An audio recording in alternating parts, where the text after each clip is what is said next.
Yo, what's good, everybody? Welcome back to another episode of the G Perspective. I am your host, George Michael Perez, aka GMike. Y'all already know what it is, baby. This week's episode, I'm bringing on an old guest, a classmate of mine, Austin Dillingham, the big-time Baltimore Ravens fan. So we talk about the whole notion between the Lamar Jackson and the Ravens and his contract extension and how he hasn't gotten it yet, which is freaking crazy. And then we talk about how KD's going to stay with the Brooklyn Nets. Talk about how LeBron has signed a contract extension with the Lakers that may put him to play with his son Bronny. And then we talk about how Patrick Beverley got traded to the Los Angeles Lakers. So it's going to be a good episode for sure. I'm not excited for it. You guys know where you can follow me on Twitter at GeorgeMike Perez, IG, TikTok, YouTube at GMikeMedia_. And then the audio version of the podcast is under the G Perspective on all podcast platforms. Hope you guys enjoy, and please subscribe and leave some comments.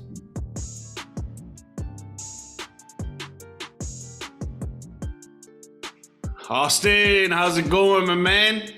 Perspective. Glad to be back on, my friend. It's been too long, but we here now. Yeah, man. Hey, I appreciate you. I know you're a busy guy. Appreciate your time and appreciate you coming back. You know, it's been a long waited, but you know, we got some topics that I know you would love to talk about. So I was like, you know what? It's a perfect week to bring this man back on. Yes, Lord. Just trying to, bring a little truth and perspective to the G Perspective. You know what I mean? I like that. Right. So yesterday, some news that came out. You just told me right before we got on it, some news that came out while you were asleep. So I'm pretty sure you woke up and like, whoa, hold on, stop the brakes, you know? So Patrick Beverley got traded to the Los Angeles Lakers for THT. I can't even pronounce his whole name. It's tricky for me. Talen, Horton-Tucker, whatever. Correct me if I'm wrong, Austin. You get it. He got traded for him. And let me view the whole entire trade. But as of now, man, that trade, it was a surprise, I think, to maybe everybody around the world. Oh, also forward Stanley Johnson was included in that trade as well. And man, to me, my thoughts are going crazy when I saw this, but I want to hear your thoughts when you woke up and you saw this mayhem. No doubt. I mean, first thought is, how is Pat Bev going to fit with Russell Westbrook? They have a very, noted history, going back and forth with their days in Oklahoma City and Houston. And you look at Pat Bev, though, and he's definitely the guy that this team is missing as far as just that dog in him, that leadership. He's going to bring a different kind of intensity to the defensive end for sure, which is something that they're lacking, especially when they are decimated by injuries every single season since Anthony Davis has joined the squad.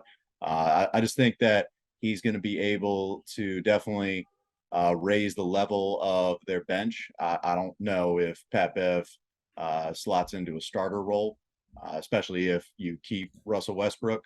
I think that's his job to lose unless they do end up trading him, which I don't know what in the world you are trading Russell Westbrook in that contract for. But crazy things have been done in the NBA. I mean, you go back to, Jordan team up with Rodman. You go back to, Bron had Lance Stevenson on the squad. It doesn't really, matter as far as like previous history with these guys. I don't think once you get on the same squad, you got that common goal. And I think that Pat Bev is definitely somebody who has been shown that he can adapt to any situation that he faces, because that man be, on a different NBA squad every single year by, in the past history. But it was a surprise for sure. You flipped Talen Horton-Tucker for him, which is somebody that the Lakers were definitely invested in, passed on paying Caruso for THT, but you end up getting somebody who can produce in a similar way to Caruso, but is probably 5-6 years older than dude, and he's also just as expensive. So we're gonna see how that fits. They got a lot of pieces on that Lakers team, but not a lot of pieces that make sense.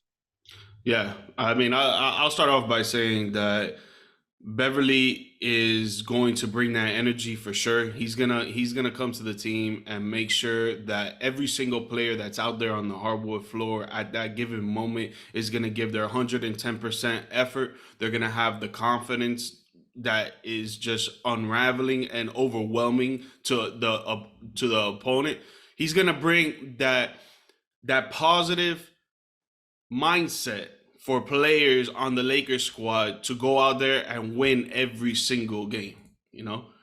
So that's the good thing about it. But when it comes to what we saw from the Lakers last season and how they didn't make the playoffs, like first time LeBron doesn't make the playoffs in I don't know how long, but it's been a long time, you know? Uh, Dude, man, I don't think that Beverly's gonna be the answer to anything. I think they gotta make way more moves. It's gonna be tough having Russell Westbrook out there and then Beverly at the same time. You know, two players that really can't shoot like that. Two players that have high intensity. They like to drive it in and stuff. They like to create for others, but who's gonna shoot the ball? Who's gonna score points? It can't be Anthony Davis and LeBron all the time. No, you got to get some pieces around them to settle that squad and to get them into playoff formation. You know. Absolutely. I mean, you trade for Lonnie Walker, trade for, AD and LeBron are at the point in their career where, and well, it's Westbrook because they're all OG vets. They're at the point where they just, I feel like, have to worry about their day-to-day game more so than they did in their younger years, because those guys are of such, talent and high standards where they didn't really have to think about showing up themselves, and they were able to facilitate their just their game in ways that could help others and raise the other players' level of play. But now in older age, they got to worry about themselves more and more on a day-to-day. I mean, Anthony Davis hasn't been able to stay healthy for an entire season in several years, and that, with the Lakers, the storyline is always the same. It always is going to fall on Anthony Davis's health and his level of play, and the jury is out on him as far as him getting back to that all pro, all NBA level, top 5 player in the league status that we saw him in his first season with LA and his days in New Orleans.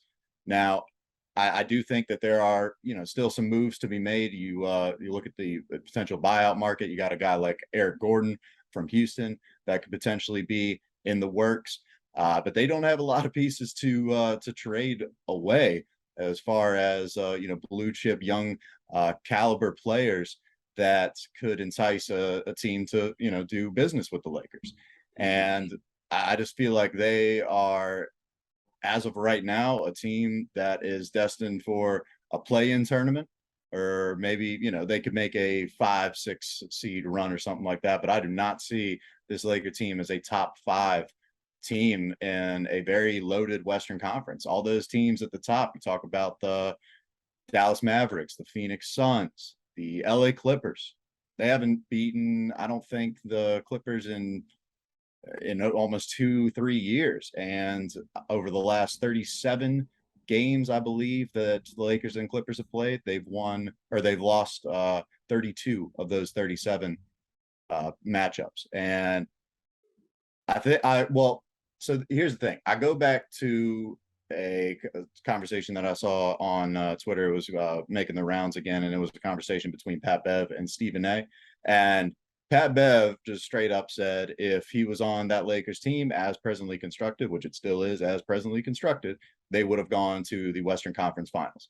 And that is an outlandish take, in my opinion, but it just goes to show that Pat Bev is going to bring in a just outrageous level of confidence to this team. And I think that is severely lacking, because I think it does play, and I think this played a big role in the year that Russell Westbrook had this past year.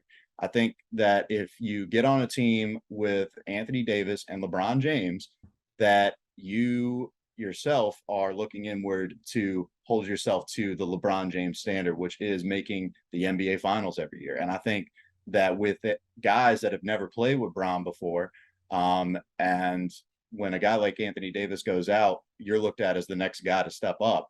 I just don't think that they handled that well by any stretch. It ended with them missing the playoffs last year. And I just think that Pat Bev is going to bring that irrational sense of confidence to this team that it was severely lacking when Anthony Davis went down. And like I said, with Bron being at the age that he is, I just don't think that he is able to focus on his game and putting out almost 30 points per game and his usual 8 assists, 8 rebound numbers, and still facilitate the team, coach up the team, and bring that confidence and to team day in and day out. But I do think Pat Bev does raise that level of confidence and level of play for the bench. Yeah, no, for sure. No, I remember the first thing that LeBron said when Anthony Davis got to LA. He was like, this is gonna be his team. We're gonna run the offense through him.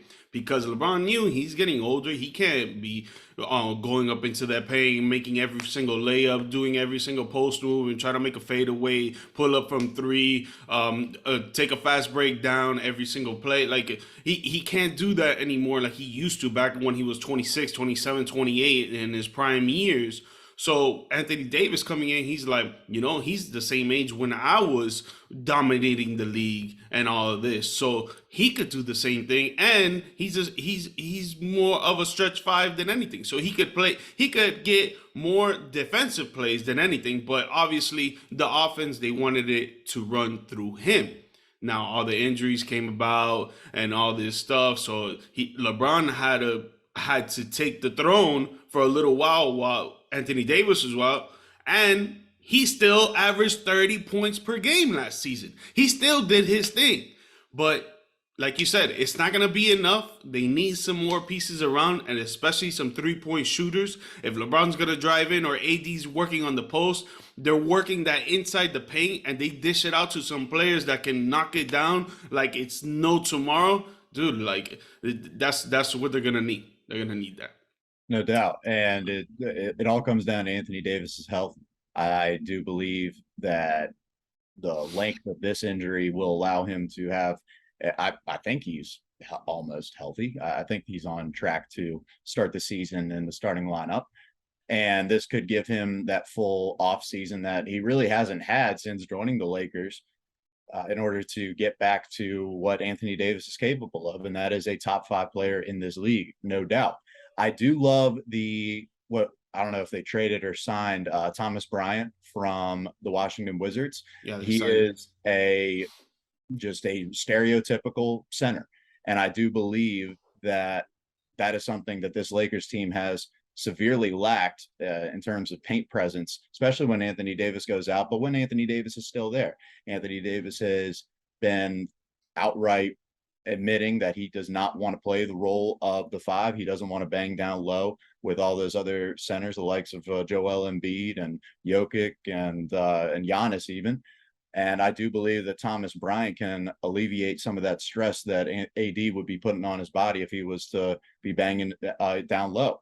Now, again, it comes back to health, and I do believe that Russell Westbrook is going to have a better year if he is to remain on this squad, because when he was in Washington, I mean, he was almost putting up triple doubles. I don't know did he average a triple double that last year in Washington? I think he might have, to be honest. The first half of the season he didn't play up to par, but then when after All-Star break, that's when he started ramping it up, and then him and Bradley Beal snuck the Wizards into the play-in tournament. That's right. That was only 2 years. I'm sorry, they didn't lose. No, they went on to play the 76ers, and then they lost in 5 games. That's right. And I mean, that was only 2 years ago, or 2 seasons ago. And Russ does have that in him for sure, I believe. And because it's not like you're going to see a dramatic fall off in terms of his level of play, because he hasn't been really injured for that stretch. I just think that it was a psychological thing with him, that he almost had the yips to some degree, because you have all this pressure with Anthony Davis being out, and everybody looks at Russell Westbrook now as the guy who has to alleviate some of the stress that LeBron feels on a night in and night out basis. And the LA media was not kind to him. The, Twitter world was not kind to him, calling him Westbrook, all this slanderous comments that were made at what Russ's expense. And I think that with a full off season with this squad now, and hopefully AD is in there practicing with everybody and building up that chemistry, I think that Russ can have a bounce back season. What that looks like in terms of numbers, I don't know. The jury is still out on if he can still put up that 25 point, almost 10 rebound, 10 assists Russell Westbrook that we are so accustomed to seeing from his Washington days, his Houston days, and of course his OKC days. But like I said before, I think the Pat Bev trade does make sense in terms of a psychological and team chemistry sense. But in terms of X's and O's and style of play, it does not fit with this Lakers team as currently constructed. And you got Bron signing the 2-year extension, 97 mil, making him the highest paid player once again in the NBA in terms of guaranteed money. And you look at the details of that, he's got the no trade clause, and I think that could be setting up for LeBron to be that last chip that Pelinka, if he still has the job by the end of his contract, because I hope he doesn't. But it puts LeBron as like the last possible trade chip that you could get to reinvigorate that young talent pool that the Lakers do not have. I mean, the only really young guy that you could think of that comes to mind is Austin Reeves, and that's bad news in terms of having some young prospects. And they're gonna start him. Yeah, that's what I heard. We'll see how that goes. Goes. I mean, he dropped what 40 I think it was Talen Horton-Tucker that dropped 40 in some game against the Nuggets towards the end of the season. But I think Austin Reeves had a triple double. But they were playing against Bones Highland and Marcus Dupree. They were playing against the bench. Yeah, we don't say basically. But yeah, man. I mean, LeBron is out here thinking that the Lakers are still gonna have a chance, or he's just securing that bag because we know LeBron, he gonna secure the bag. Absolutely. Like you said, he signed that 2-year. $97.1 million extension, which includes a player option for the 2024-25 season. And that will set him up for when his son, Bronny James, comes into the league. Now, we know LeBron's a businessman. We know LeBron's a fucking smart guy. You think he's setting himself up so he could play with his son in the Lakers or on another team? Or you think he'll jump to another team wherever his team's at, wherever his son is at? I'm sorry. Like, what do you think the situation is going to happen there on that last year, that last player option year when Bronny comes in? I don't know if he's made any comments since he originally discussed the notion of playing with Bronny, but Bron said that wherever he plays, he's going to go. Now, you look at the talent level of a Bronny James versus the notoriety in terms of his name, and a big conversation comes up amongst, I guess, those teams. I don't know if name alone is going to get him in the lottery. That's the thing. He's what, a 6'3" combo guard. I mean, he can bang down low, that's for sure. I see a bunch of highlights of him absorbing contact and finishing at the rim. He had that one poster of some poor sap in France when he just absolutely dunked him through the earth, which was fun to see. You had Bron's son Bryce getting some headlines because of his dramatic growth spurt, and then Bronny seized those headlines once again by showing out overseas. But it's going to be very interesting to see how much his name allows him to jump ahead in the draft. Now, does that mean that a lottery team like Orlando Magic or an Oklahoma City Thunder or a Houston Rockets will take a chance on Bronny in the lottery portion of the draft in order to get LeBron James in town? That's of course going to boost up ticket revenue. It's going to boost up merchandise sales. It's going to boost up the entire value of your franchise. So that alone 10 times the amount. Absolutely. That is something to consider for sure. Now, with with Bronny being just a mid tier. I mean, I shouldn't even say mid tier. I mean, he's still a great NBA prospect in terms of his size and his playing style. But will the Lakers be in that market for a top 15 pick because of how their roster is presently constructed? That is also a very likely possibility. So I don't think Bron is really pushing the agenda in terms of getting the Lakers into title contention as of right now. I do believe that they are potentially a top 6 team in the Western Conference if LeBron and Anthony Davis stay healthy for a full season, but that is a very lofty expectation for this squad just because of their immediate history. And it'll be interesting to see, because I like I said before, I think that he's setting up LeBron is setting himself up to be that last potential trade chip for the Lakers to completely press that reset button and move on into the future without LeBron. What that means for Anthony Davis is also yet to be seen. But definitely, I do think that LeBron does have his intentions set on playing with Bronny when he does become eligible in that 2024 season. Where that is, we shall see. Yeah. I'm just answer the question too. I agree with you. I think that he is going to try and play with Bronny with his son because he said it publicly, and I'm pretty sure his mind has not changed on that. Now, just pushing the Bronny agenda for now, right? I know you said that he, when it comes to size and shape, he's a mid level, or no, he's still top prospect. Yeah, you changed it. He's still top prospect, 6'3". He's probably like 205 right now, maybe around there. Um, he could drive it into the paint. He could shoot. He's fast for sure. But the main thing that I want to say about Bronny, and I feel like most people should know this, but they probably don't because they probably don't watch as much as he plays, is the IQ level. Everyone knows that LeBron James is the highest, one of the highest IQs in NBA for sure when it comes to basketball IQ. Everything else, obviously we can't speak on that because we don't hang out with the guy.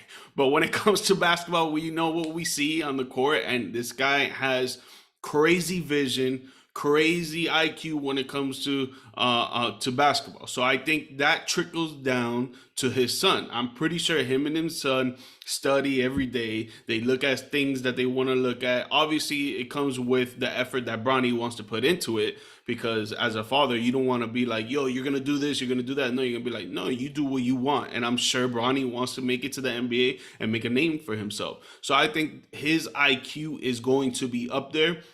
I think that's what's going to put him at the forefront of the lottery. His IQ just alone. Yeah, his size and everything. I think he's gonna grow a little more. You see Bryce at 6'6". I think he's gonna grow a little more. I think he's gonna get a little bigger too. He's gonna train well. Imagine LeBron puts $1 million into his body every single year. You think he's not gonna do that for his son? Like I think the IQ level is what really is gonna put him at the front of the pack when it comes for his draft time, because he's gonna be studying a lot. He's gonna be taking advice from his pops, like, and he's gonna be working with his brother too. So his brother's gonna see some things that he don't see. He's gonna see something that his brother doesn't see. So there's gonna be a lot of hard work when it comes to the mental aspect of it. So I think that is going to put Bronny at the front. And then when Bronny goes to the front because of that, and then like you said, oh, we have a chance to get Bronny, and we heard LeBron wants to team up with his son. So that means that we get 2 picks in the lottery, basically. So imagine if you're the Houston Rockets, the Oklahoma City Thunder, Orlando Magic, Sacramento Kings, whatever. You're in the front and you get to draft Bronny. I think you take that chance 100 to 1 times, bro. Absolutely. And it's going to, I think, in the end, come down to what teams are willing to give up for what's LeBron going to be, 39 at Yeah, at the around point there. when he gets into the league. So it's going to be very interesting to see what a team is willing to give up for a LeBron James who is that old and that long in the tooth.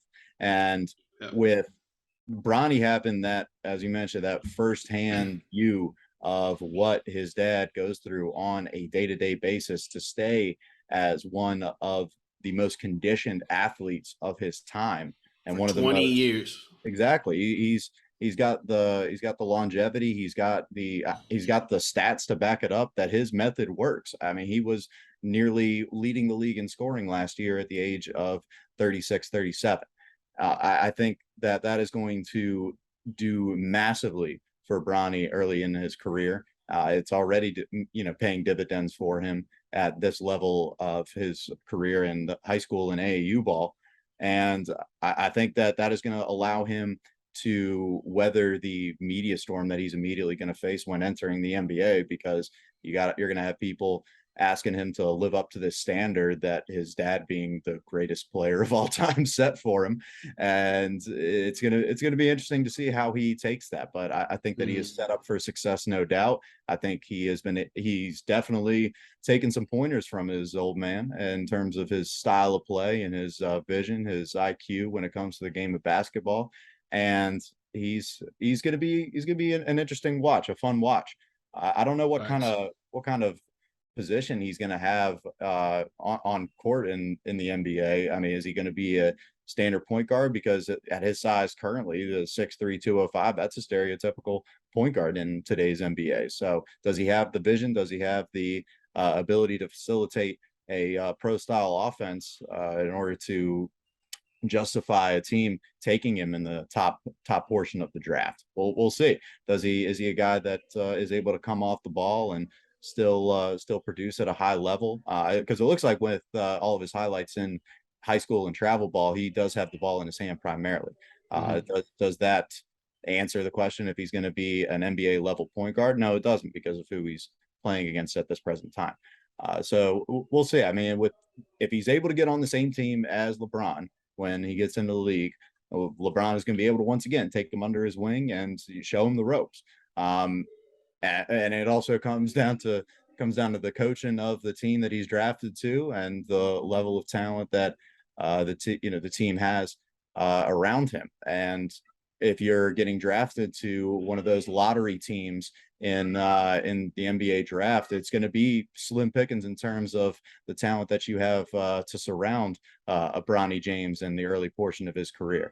How much young talent will the Lakers command in terms of trade assets to match a LeBron James offer? Will it be just draft picks? Will it be players included? We'll see. And it's going to be definitely a bidding war when it comes to where the Lakers are going to be sending LeBron whenever Bronny's drafted into the league.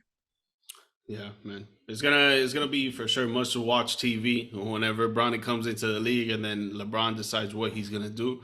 But we'll wait to see for that. We got 2 more years for that. But right now, just do a little quick hitters on these next two, so we could get into the main topic, because I know it's gonna be the nitty and gritty with that one. Yeah, come on. So right now, this morning, it was a breaking news that Chet Holmgren, the number 2 overall pick to the Oklahoma City Thunder, is going to miss the whole season this year, the 2023-2024 season, due to a ligament in his foot that was messed up, and most likely it got messed up this past weekend in a Seattle Pro-Am, where LeBron was, DeAndre Murray, Pablo Banchero, and etc. other players. It's gonna be sad to not see him play, man, because I think he was going to be a great prospect for the league. 7-footer that is out there playing like a guard. Obviously, if he puts on a little more weight, I think he'll be that much better. But it is what it is. He's skinny like that, and he still does work. He could shoot it behind the arc. He could post up, and he could get so many blocks on the defensive end too. He gets a bunch of rebounds. So it's gonna be a tough season for OKC without him. But they still got some players that could probably like help them get some wins. I don't think they'll make the playoffs at all. Even with him playing, I don't think they would make the playoffs. But honestly, it's sad to see that a rookie in his first year go down, just like other rookies in the past, Greg Oden, Ben Yeah, Simmons, yeah. etc. It sucks to see that they won't be playing their first year, especially when a lot of people have high hopes for these players. Yeah, no doubt. It's unfortunate to hear the news that he's going to miss the entire season. I personally have not been a Chet Holmgren believer.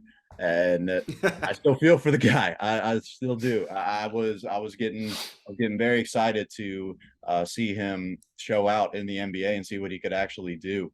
I'm very very happy that the Magic chose Paolo with that first pick, not just because Great decision.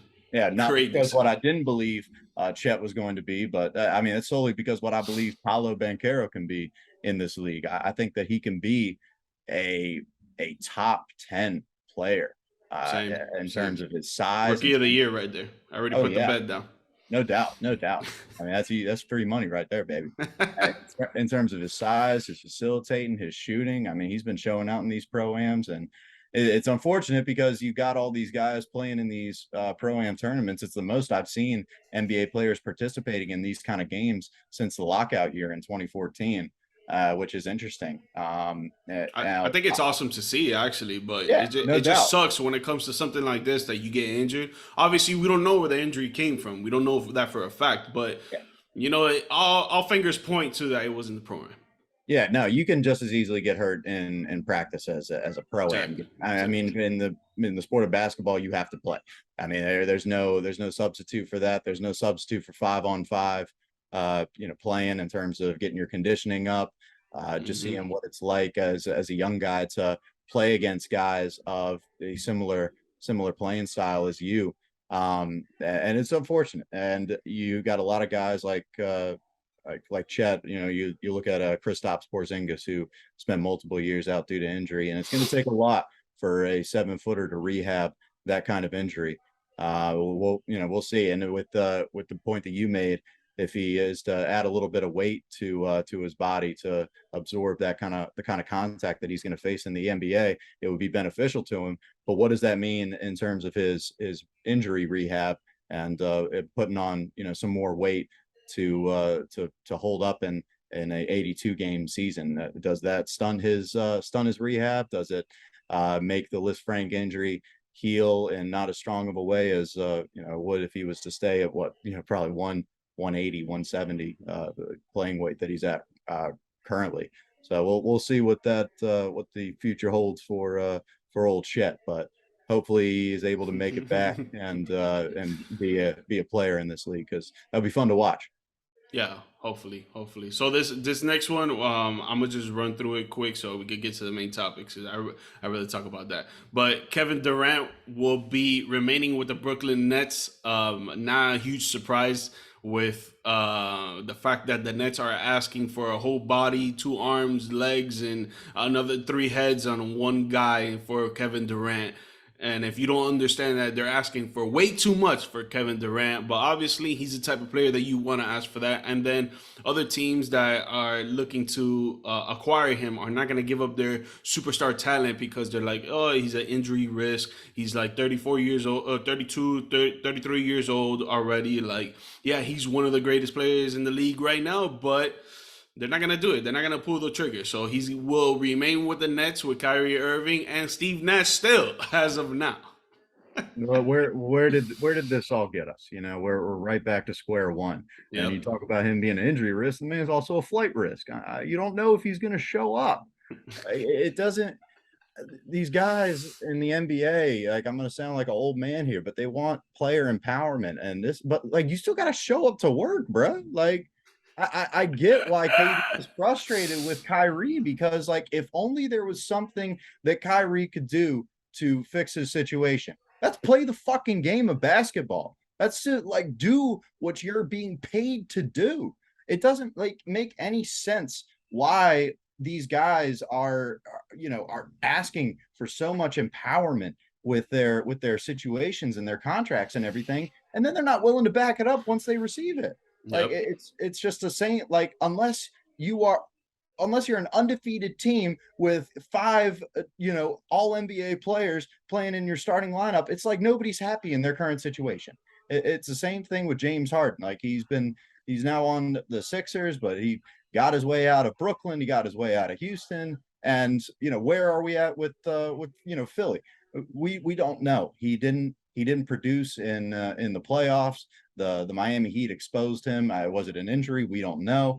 But it's the same thing with KD, man. Like you talk all this talk about how you want to be a star of the team, you want to be a leader of the team, but yet you don't lead by example at all. If you're trying to lead a team and all the guys around you see that you're constantly asking to be off of the team, they're going to be checked out too. It's like, what the fuck am I even showing up for this guy for? That Like, ass, that you got to ass. lead by example in this, and in sports. And a guy like KD, I think, has lost a lot of credibility with this whole situation because he asked for Steve Nash to be the coach. He asked for Kyrie Irving, or to play with Kyrie Irving, and they give him the situation, and he's still unhappy with it.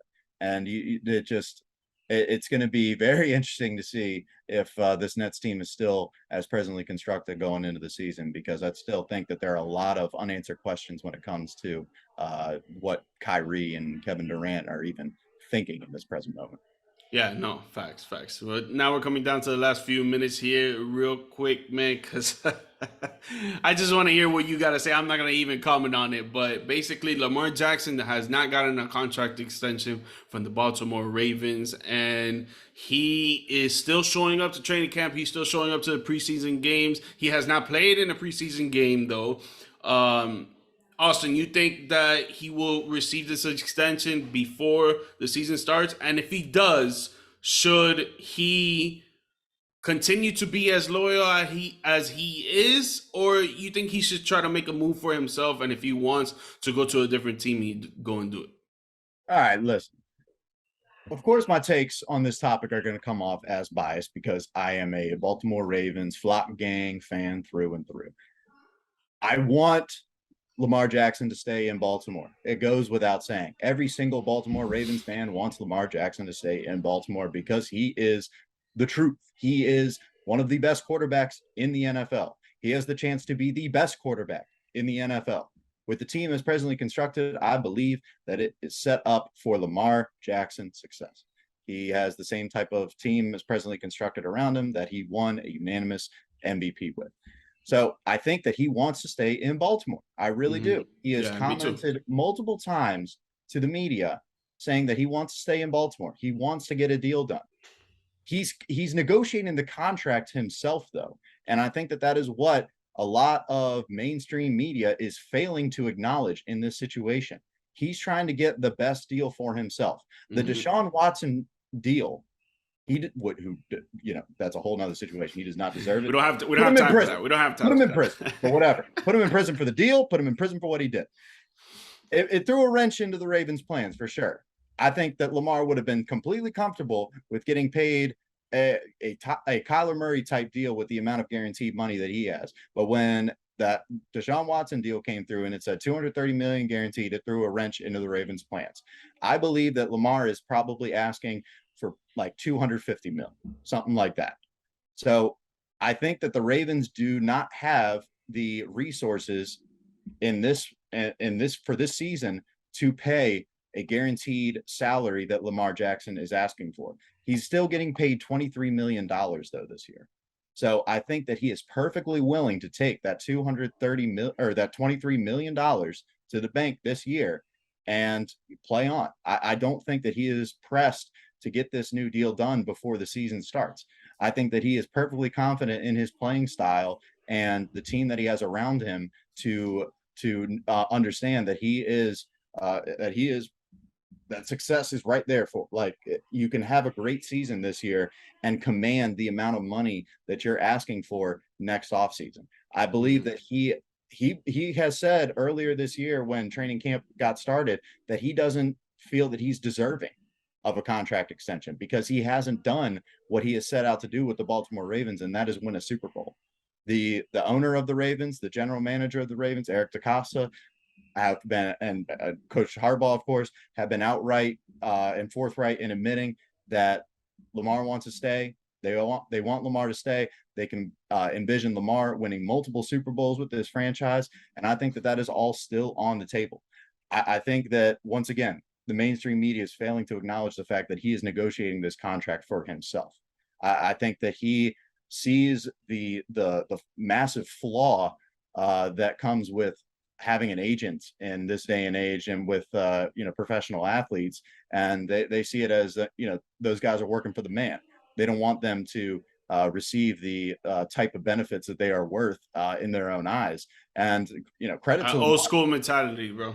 100% credit to Lamar for rewriting that narrative, for setting a new precedent in terms of player representation. Speaking for himself. Yeah, because in the NFL especially, it's a known fact that these owners and these general managers try to pull fast ones on these guys because they don't see them as long-term investments, as long-term assets to the franchise. I mean, the running back market has been decimated by this notion. You got guys that are signing these long-term deals that can't stay healthy, and it ends up being a huge detriment to the franchise for the first couple of years of their deals. I mean, I'm sorry to say, but you got that Cowboys hat on. Ezekiel Elliott has been, got them in a chokehold in terms of their salary cap. I will ever be faithful. Listen.